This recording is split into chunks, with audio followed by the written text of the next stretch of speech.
I'm David Rose, and here's a look at some of our top cases this weekend on Washington's Most Wanted in partnership with Crime Stoppers. Starting with the search for a fugitive who could be in Kitsap County, Seattle, Snohomish County, or Bellevue. So take a good look at Matthew David Krutenet. U.S. Postal Inspectors are asking for your help to find the 41-year-old who sure seems to smirk a lot in his photos. He's accused of breaking into multiple P.O. boxes inside the post office in Kingston in Kitsap County. Inspectors say this surveillance video from June 21st shows him pull into the parking lot in a silver or light-colored 2001 to 2006 Cadillac Escalade. There's no front license plate, and the rear plate is obscured or missing. Eventually, he parks in an unlit area. He gets out and he shuffles into the post office while looking at his phone. He walks around for a while, and then he picks out some P.O. boxes he's interested in. But just as he's starting to tamper with them, he hears someone coming. So he quickly walks away, acting like he's on his phone. Then, just after midnight, he returns. He goes straight to those same mailboxes where he spends a little over 4 minutes popping them open to steal the mail. We're still looking to determine actually how he got into the P.O. boxes, what tool he may have used, and then he leaves. So he knew what he was doing, he knew where he was going, and he planned to do this. Investigators say there was a woman in the Escalade with him who they tracked to a nearby gas station when they stopped to fuel up. After they put out these photos to the public, they were both identified via tips to Crime Stoppers. But so far, she's not wanted for anything. But Krutenet is on the run. An arrest warrant has been issued, so as it stands right now, Matthew is a wanted man for burglary, breaking into these post office P.O. boxes. So we're looking for Matthew. So we're asking the community and anybody who may know where he is to contact us and come forward for a potential Crime Stoppers reward. A check of his criminal history shows felony convictions, including hit and run, harassment, and stalking. He also has a whole slew of pending cases from 2020 in King County for identity theft, residential burglary, burglary second degree, theft, trafficking in stolen property, and car theft. Matthew Krutenet is 5 feet 10 inches tall, 190 pounds, or maybe a little heavier because of COVID. If you know where U.S. Postal Inspectors can find him, submit an anonymous tip right now to Crime Stoppers of Puget Sound for a cash reward of up to $1,000. You can text that information through the P3 Tips app on your cell phone or call 1-800-222-TIPS. Now to Shoreline, where a serial home burglary suspect has neighbors on high alert. Detectives say he has broken into multiple homes in the middle of the day. Now, thankfully, some of the homeowners had surveillance cameras that got these clear images of the suspect. The King County Sheriff's Office says he is responsible for at least 4 burglaries or prowls in the North Shoreline area since April. So he knocked on this door first, kind of like a familiar knock, knock, knock, like maybe he knew the place. Anna Hazen says her dad called her on June 22nd, concerned because he saw someone on one of his surveillance cameras. Hazen went by to check it out, and that's when she found one of the doors had been forced open, so she called 911. Investigators say the suspect stole one of her dad's surveillance cameras, but little did he know, it isn't the actual camera that stores the footage being captured. We now have these images of the suspect, so take a good look because your tips could help get this guy in custody before he strikes again. We know someone doesn't just commit one burglary, they're going to commit more. And the sooner we get him in custody, the safer our homes in North Shoreline and elsewhere are going to be. He helps us out because it seems the places he burglarized all have cameras, and all those images are stored in the cloud, and that's going to be the evidence we need to get him in custody. Hazen says that suspect rummaged through her parents' jewelry, but it's unclear what exactly was taken. She says she's just relieved her mom and dad weren't home when this burglar barged in. Nothing super important was taken, so we just added some cameras now to make him feel a little more safe. Well, he did steal that Ring camera. This is not something people should have to worry about when they're not at home, but detectives say they're concerned that with some people still working from their houses, this suspect could break in while it's occupied. That's why it's so important. So take one more look at the suspect and see if you recognize him.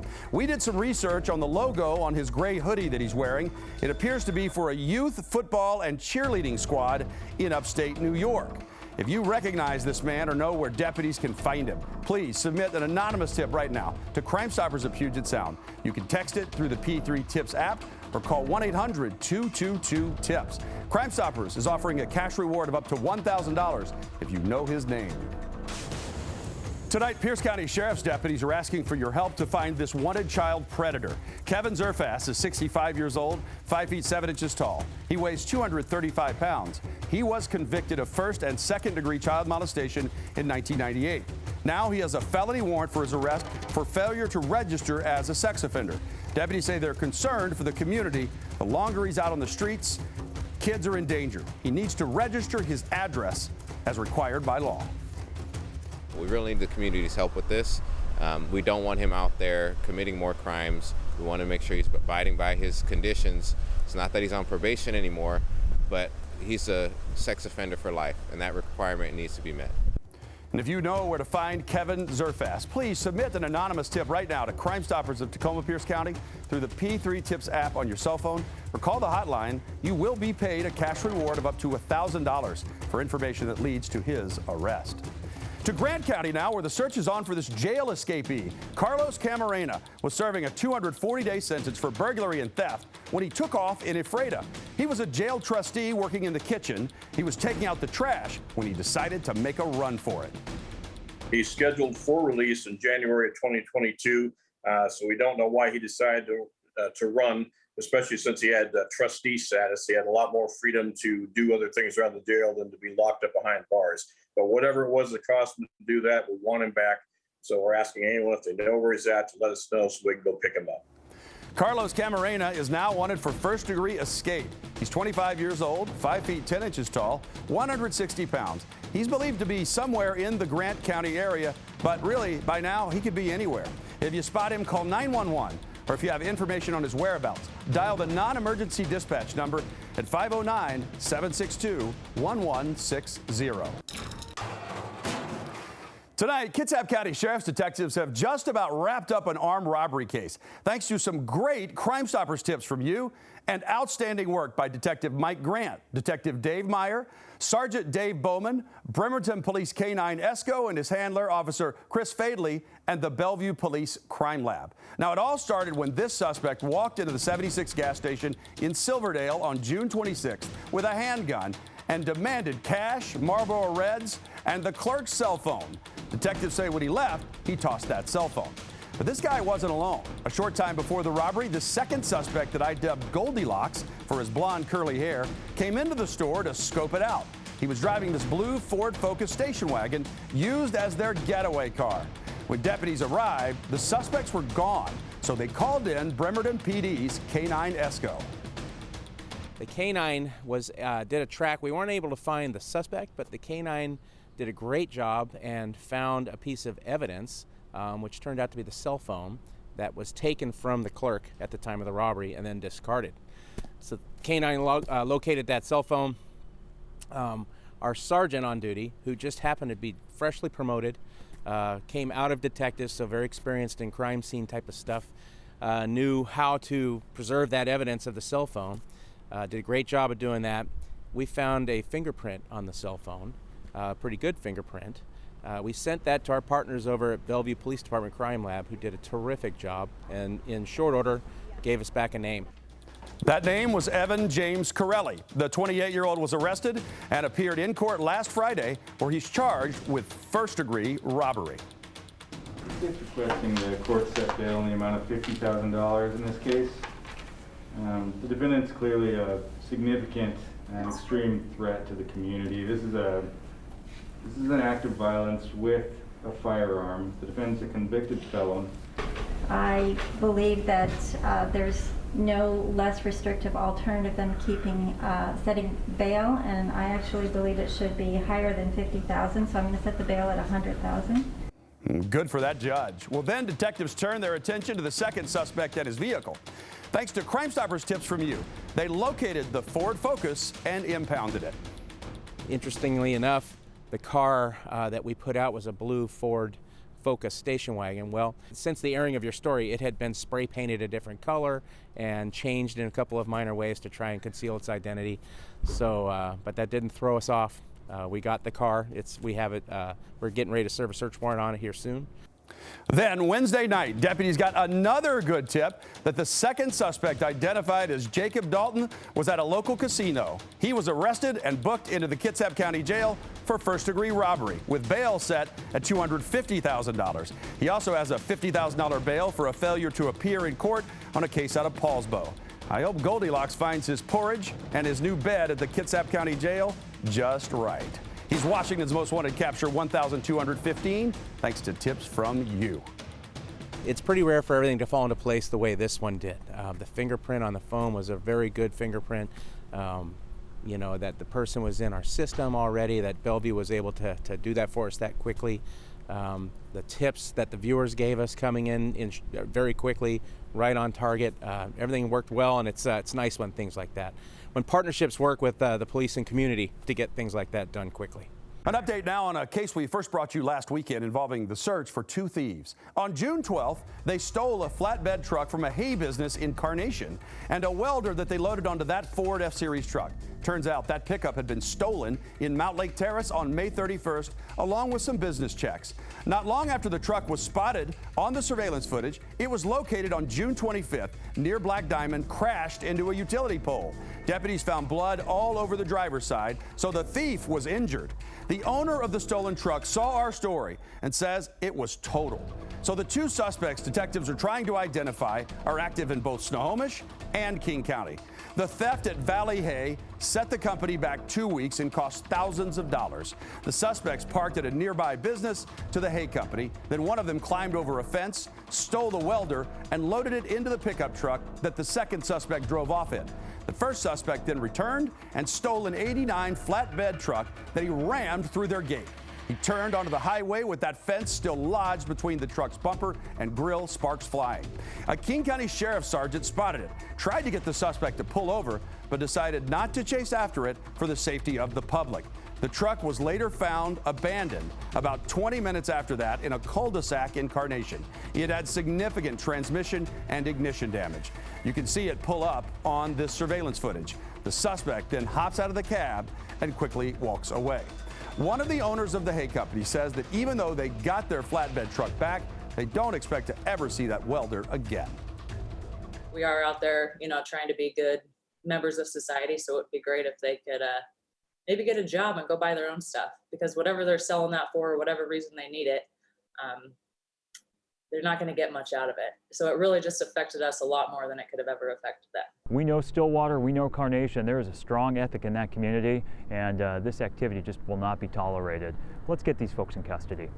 So again, take a look at the two suspects. One of these guys might have some serious injuries they suffered when they crashed the pickup truck. Sheriff's officials say this is a tight-knit community. If you know something that can help identify these two, please submit an anonymous tip to Crime Stoppers of Puget Sound. Text their names, any photos you have through the P3 Tips app, or call the hotline for a cash reward of up to $1,000 per suspect.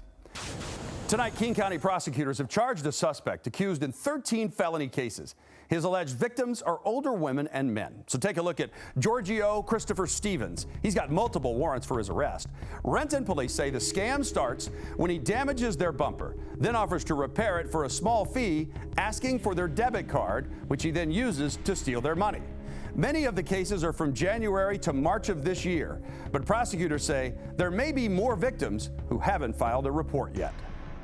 Even if there are people who were victimized earlier than that and they haven't come forward, we're able to charge these crimes within the statute of limitations. So, even if it happened last year and we don't know about it, folks can still come forward and have those cases resolved. One of the victims is a local 91-year-old woman, scammed out of thousands of dollars. Tonight, she's sharing her story with Washington's Most Wanted's A.J. Janavel.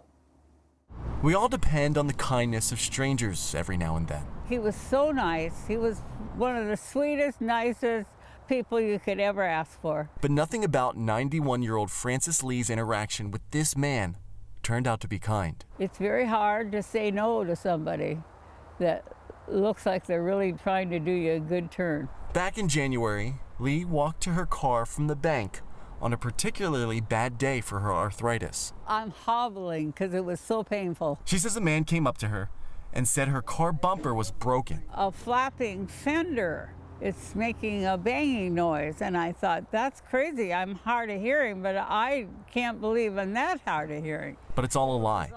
Investigators say Giorgio Stevens breaks the victim's cars himself. Then he claims he can fix it for a price. He then gets the victim's debit card information and takes off. And I thought, he is never coming back. Lee says the notices from her bank is what confirmed it for her. She had been scammed. And I thought, I'm too old for this. This is ridiculous. In total, she lost $2,000. Money she says she can't get back because the scam targeted her debit card. For a long time, I felt violated. And Lee tells me that is why she's willing to share her story. Because I don't want anybody else to not be aware of all the tactics that they use. So if you spot Giorgio Christopher Stevens, take a close look at the tattoos he has on his arm, that Playboy bunny, some kind of design on his chest. Keep a lookout for this guy. You know he wears glasses from the other photos. If you see him, call 911. If you can tell Renton Police where to find him, submit an anonymous tip to Crime Stoppers by calling 1-800-222-TIPS or use the P3 Tips app on your smartphone. You'll be paid a cash reward of up to $1,000 for information that leads to his arrest. Plus, your grandma will be grateful for keeping her safe. Many of you may not realize that each Crime Stoppers program is a 501c3 nonprofit organization. The cash rewards they pay to tipsters come directly from donations from the public. When you give to Crime Stoppers of Puget Sound, it's tax deductible, and every dollar you donate goes to keeping your community safe. They can't continue to help solve crimes without your support. To make a donation, just go to crimestoppers.com and look for the Donate tab. That's a look at some of the cases that police need your help to solve this weekend. I hope you'll join me for all of them. Tonight on Washington's Most Wanted, Friday night, 11 o'clock on Q13 Fox, and Saturday night at 9:30 on Joe TV, and 10:30 on Q13 Fox, and 10:30 p.m. on Fox TV stations in Spokane, Yakima, and the Tri-Cities. Together, let's make sure these criminals have nowhere left to hide.